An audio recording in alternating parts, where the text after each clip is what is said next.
Это удивительно, как мы сами себе порой создаем проблемы, практически на пустом месте. Еще один любопытный случай. Почему общественная организация ставит условия государственным структурам? За что татарстанским спортсменам запретили участвовать в соревнованиях, которые были запланированы в Татарстане? Несколько неожиданным оказался скандал в одном из не самых публичных видов спорта – стендовой стрельбе. Татарстанцы в нем одни из сильнейших в стране. По крайней мере, за все время развития стендовой стрельбы в России олимпийские медали имеются лишь у 3 стрелков. У москвича Алексея Алипова и 2 татарстанцев – Светланы Деминой и Василия Мосина.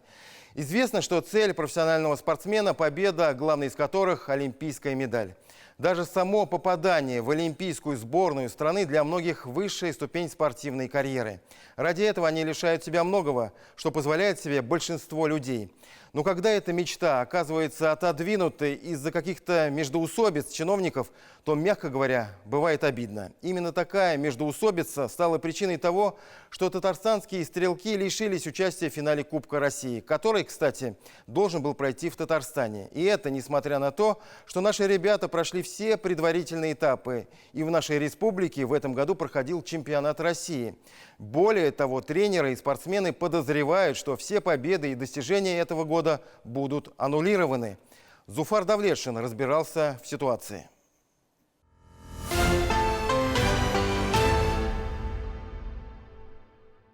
Красную мушку соединяем, ставим между 2 зеленых и вот сюда в стенку, не в Арсений. Направлять оружие исключительно в мишень, а не в ближнего своего, даже в шутку. Этому стрелков учат с детства. Тетюшская школа работает с 1961 года, ее считают колыбелью стендовой стрельбы нашей республики. Через нее прошли около 10 тысяч воспитанников, и каждый год приходят новые. У меня брат тоже очень долго ходил на стенд, и у меня папа охотник, и я тоже захотела ходить на стенд. Мне очень нравится ходить сюда, учиться чему-нибудь новому, заниматься этим спортом. Нравится то, что от стрельбы ты становишься сильнее. То, что оружие тяжелое, ты привлекаешь. В мае этого года здесь, в Тетюшах, впервые за всю историю прошел командный чемпионат России. Погода, говорят, и тогда подвела, но в этом виде спорта соревнования и тренировки проводятся практически в любую погоду. Татарстанцы тогда уступили лишь московской команде. Есть еще к чему стремиться, кого побеждать. Мечта не только профессионального спортсмена занять первое место на пьедестале, доказать свое превосходство на международных соревнованиях, попасть в олимпийскую сборную. В июле этого года в Верхнеуслонском районе Татарстана прошел еще один чемпионат России в личном зачете. Татарстанские стрелки и здесь показали свое мастерство.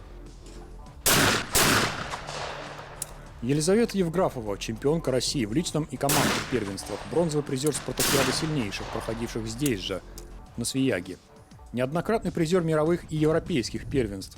Считает, что победа на любых соревнованиях – это прежде всего проявление патриотизма. Мы ставим все на алтарь того, чтобы быть спортсменами, быть профессиональными спортсменами, достигать каких-то результатов, защищать нашу родину на международной арене. Здесь же, в Верхнеуслонском районе, на стрельбище Свияга с 20 по 25 сентября должен был пройти финал Кубка России по стендовой стрельбе. Но выстрелом в спину оказалось решение общественной организации «Стрелковый союз России» не допустить на него спортсменов из Татарстана. В ответ Татарстан отказался принимать турнир без своих воспитанников.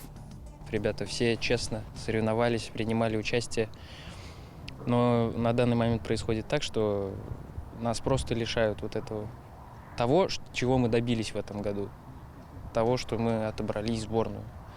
Нас лишают главного, заключительного старта в сезоне, а он один из главных.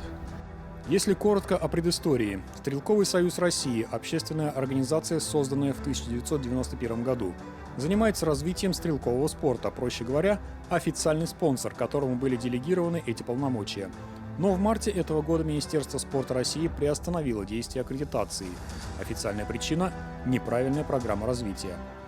Но общественная организация продолжила проводить свои собственные соревнования, назвав их, к примеру, «Открытый кубок страны». При этом название страны не указывалось. Причем проводились они параллельно официальным состязаниям – чемпионатам России. Мы просто сделали свое дело, если так можно сказать. Провели сезон под эгидой Министерства спорта Российской Федерации, выполнили все соревнования, как провели, так и поучаствовали, что нам и положено сделать по закону, и у нас не было других вариантов, мы могли заниматься только этим. И в итоге вот общественная организация, Стрелковый союз России, с которыми у нас долгие годы были достаточно хорошие и ровные отношения, им показалось, что наши спортсмены не на тех соревнованиях были. У спортсменов существует единый календарный план ЕКП, в котором расписаны все даты и места проведения соревнований российских и международных. Этот официальный документ для всех спортивных федераций. Но спонсоры, которым аккредитацию все-таки вернули в конце августа, решили, что музыку заказывают они, и закрыли доступ к главному финалу года для спортсменов из Татарстана, потому что они не участвовали в параллельных состязаниях Стрелкового союза. Я не имею права, как директор, отправлять спортсменов на какие-либо другие соревнования, которые не входят в ЕКП. В законе об оружии написано, что мы должны приказ оформлять только с условием, если эти соревнования находятся под защитой государства. Это награда моего сына за ближайший соревновательный сезон. Вот это 3 серебра с Кубка мира. Это его золотая медаль первой спартакиады сильнейших. Игорь Мамкин – отец мастера спорта, серебряного призера Кубка мира, чемпиона спартакиады сильнейших Геннадия Мамкина. Видит в этой ситуации неспортивное поведение ответственных за развитие спорта. Почему Стрелковый союз не думает о простых и прописных уже истинных целях и задачах физкультуры и спорта? Где популяризация? Где мотивация молодых стрелков? Где честный отбор? Отец еще одного спортсмена, студента Казанского вуза Германа Теленина, Юрий Теленин специально приехал из Новосибирска, чтобы высказать свое возмущение поведением Стрелкового союза. Ребята работали, стреляли, соревновались, да, и их просто-напросто сейчас лишают всех званий, которые они добились за этот сезон, всех медалей, и лишают отбора в российскую сборную. То есть, а чем мотивируют это? Мотивируют они ничем не мотивируют. Им просто, я так думаю, что они говорят, не хотим. С 2002 по 2020 год руководил Стрелковым союзом России Владимир Лисин. Он же председатель совета директоров Новолипецкого металлургического комбината, он же богатейший россиянин по версии Forbes. Он же любитель рассказать анекдот президенту России и получивший от него намек на необходимость поправки ориентиров. Не в Европе все-таки живем. Давайте изнасилуем тракториста. Он говорит, почему это тракторист? А у нас их 2. Сказал бы про доярку хотя бы. Куда вас тянет? Я не успел дойти.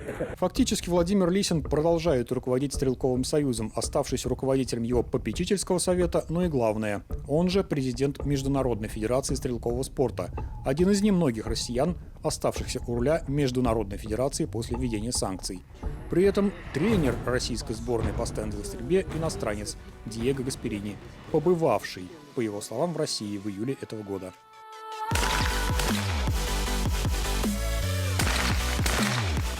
Резюме. Татарстан в этом году остался без главного финала стендовой стрельбы, а достижения наших спортсменов и их участие в сборной страны в подвешенном состоянии.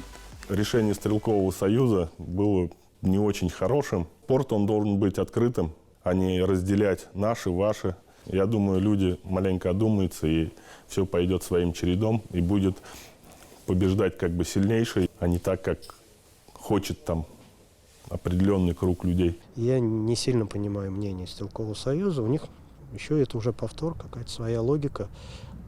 Я не думаю, что это обида. Я бы сам с интересом узнал, почему наших спортсменов не допускают на соревнования, которые были в едином календарном плане. Постепенно нас всех лишают нашего любимого дела, хотелось бы так сказать. Наше дело за малым – тренироваться, сохранять форму, и надеемся, что эта ситуация как можно быстрее разрешится. Остаться стрелянной гильзой не входит в планы спортсменов, но за кем право последнего выстрела – пока загадка. Зуфар Давлетшин, Андрей Мохов, 7 дней.